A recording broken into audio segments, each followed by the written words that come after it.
Imagina un pueblo pequeño, de esos donde el sol sale temprano y la gente ya está en movimiento antes de que suene el primer gallo. Calles de tierra, casas humildes, olor a pan recién hecho mezclado con el humo de las chimeneas. En ese lugar vivía Mateo, un chico joven, de mirada perdida, de esos que parecen buenos, que no hacen daño a nadie, pero que tampoco hacen mucho por nadie, ni siquiera por sí mismos. Mateo no era vago por naturaleza, simplemente estaba atrapado en un lugar muy cómodo, su propia cabeza. Cada mañana se sentaba bajo el mismo árbol viejo, con la espalda apoyada en la corteza rugosa, y veía pasar a la gente, hombres cargando herramientas al hombro rumbo al campo, mujeres con canastas al mercado, niños corriendo con risas mientras ayudaban en lo que podían, todos en movimiento, todos construyendo algo, aunque fuera poco a poco, y él solo observaba.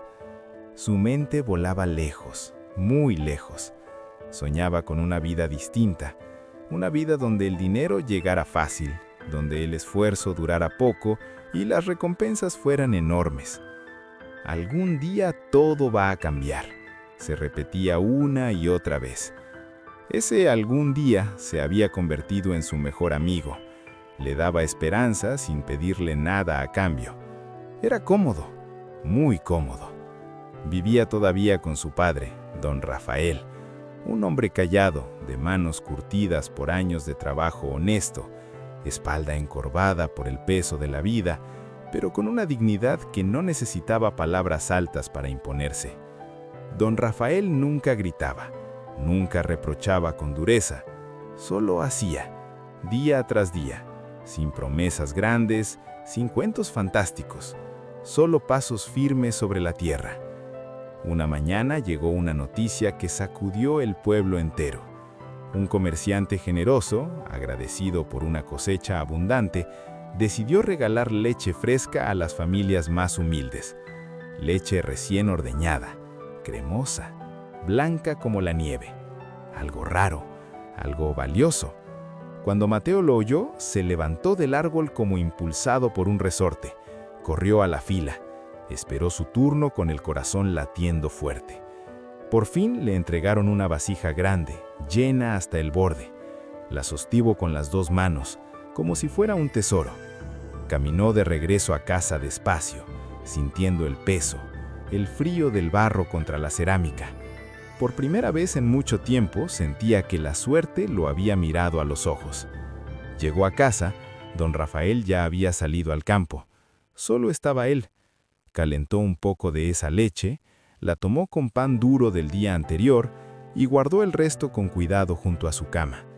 Se tumbó, cerró los ojos y entonces empezó la magia. Pero no la magia real, la magia de su imaginación.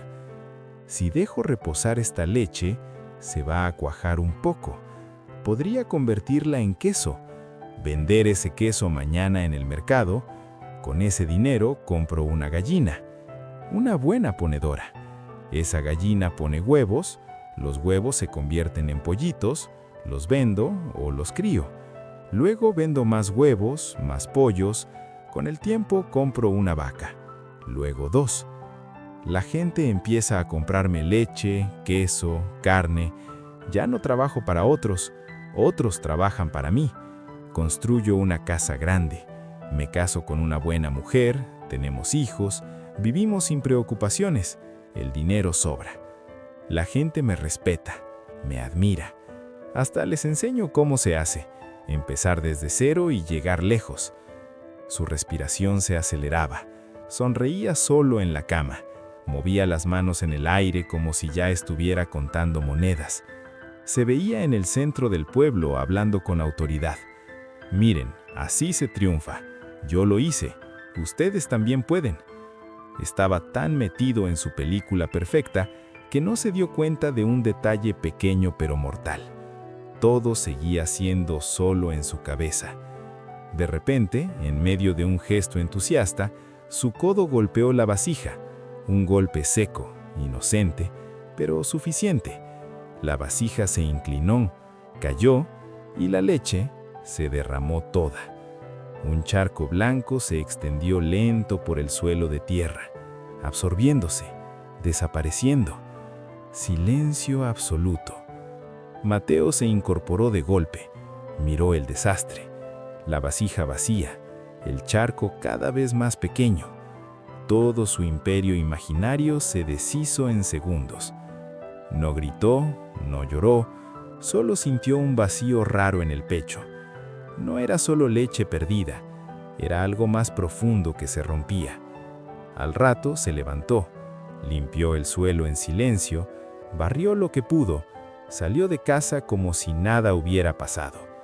Al día siguiente, volvió al árbol, a esperar. Otra oportunidad, otra señal, otro regalo del cielo. Pero el pueblo no cambió, la gente siguió trabajando, el sol siguió saliendo. Nada. Esa noche, durante la cena, don Rafael lo miró fijo. Comían en silencio, como siempre. Hasta que el hombre habló, con voz tranquila, sin acusar. «Hijo, ¿qué harías si mañana te dieran otra vasija de leche?» Mateo respondió rápido, casi automático. Esta vez tendría más cuidado. Don Rafael negó despacio con la cabeza. «No hablo de la vasija, Mateo. Hablo de tus pensamientos». Silencio largo, pesado. El padre siguió. «He visto a mucha gente perder años, décadas enteras, no por falta de oportunidades, sino por vivir siempre un paso adelante de la realidad, soñando tanto que olvidan hacer». Mateo frunció el ceño. «Pero soñar no es malo, padre». «No, claro que no», respondió el hombre. «Soñar es necesario. Pero soñar sin actuar es una forma muy elegante de escaparse de la vida». Tomó un pedazo de pan de la mesa, lo partió por la mitad, lo puso frente a Mateo. «Mira esto. Este pan no apareció entero por arte de magia. Alguien sembró el trigo bajo el sol quemante. Alguien lo regó cuando apenas había agua. Alguien esperó meses a que creciera. Alguien lo cortó. Alguien lo llevó al molino. Alguien lo molió. Alguien amasó con las manos doloridas. Alguien lo metió al horno caliente. Nadie soñó este pan.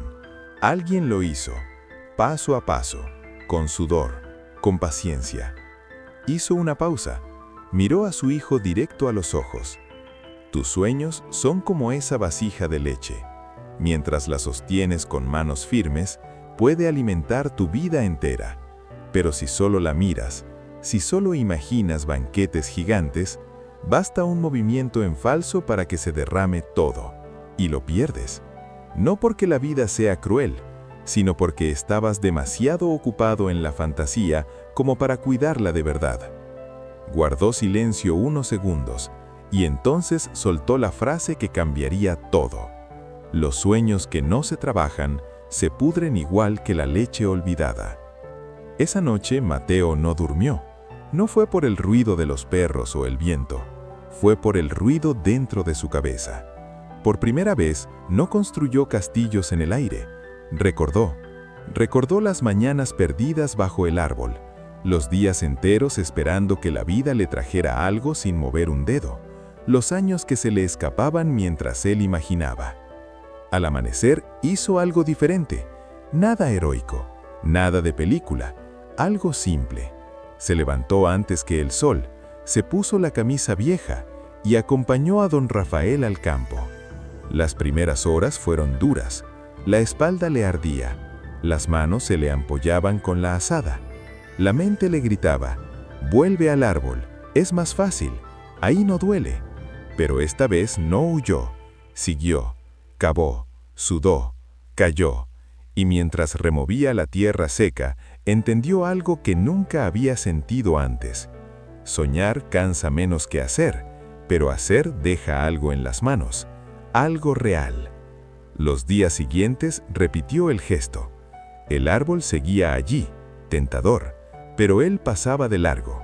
No con orgullo, solo con decisión tranquila. Pasaron semanas. Con lo poco que ganó trabajando con su padre, compró unas gallinas. Pocas. No soñó con cientos de inmediato. Las compró, las cuidó. Aprendió a limpiar el gallinero, a darles de comer. Falló algunas veces, perdió pollitos por errores tontos. Volvió a intentarlo. Tuvo pocos huevos al principio, pero eran huevos de verdad. Los vendió, compró más gallinas. Poco a poco, aprendiendo, fallando, corrigiendo, tuvo más huevos, más clientes, más estabilidad. Los vecinos empezaron a notarlo. «Oye, Mateo, siempre veíamos a don Rafael solo. ¿Desde cuándo estás metido en esto?», preguntaban con curiosidad.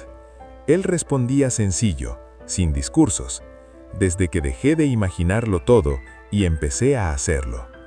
Una tarde, mientras trabajaban juntos, don Rafael lo miró en silencio. No dijo nada, pero Mateo entendió. Ese silencio era orgullo, respeto puro. Pasó el tiempo. Mateo ya no hablaba de futuros imposibles en la cena. Llegaba a casa con unas monedas en el bolsillo, pocas, pero ganadas con sus manos. Se sentaba frente a su padre. Comían, conversaban de cosas reales, del clima, de las gallinas, de cómo mejorar el gallinero. Una noche don Rafael lo miró y dijo con una media sonrisa: «Ahora sí estás aprendiendo a sostener la vasija». Mateo sonrió de vuelta. Por primera vez en mucho tiempo, esa sonrisa era tranquila, real. Había entendido la lección más importante de su vida. La vida no se derrama cuando soñamos, se derrama cuando soñamos sin poner las manos en la masa. Desde entonces, cada vez que una idea nueva le cruzaba la mente, Mateo se hacía una sola pregunta silenciosa: ¿esto va a quedarse viviendo solo en mi cabeza o va a bajar a mis manos? Esa pregunta tan simple cambió su destino por completo, porque hay quienes siguen llorando por la leche derramada y hay quienes aprenden a ordeñar cada mañana. ¿Y tú? ¿Qué eliges? Si hoy decides actuar en lugar de solo imaginar, escribe en los comentarios: «Valoro mi presente». Quiero verte aquí. Quiero saber que estás eligiendo moverte, que estás eligiendo sostener tu vasija con fuerza. Suscríbete al canal si quieres más historias como esta, historias que no solo te motiven, sino que te empujen a hacer algo real con tu vida. Gracias por quedarte hasta el final. De verdad, significa mucho. Nos vemos en la próxima y recuerda, los sueños bonitos inspiran, pero las acciones reales transforman. Hasta pronto.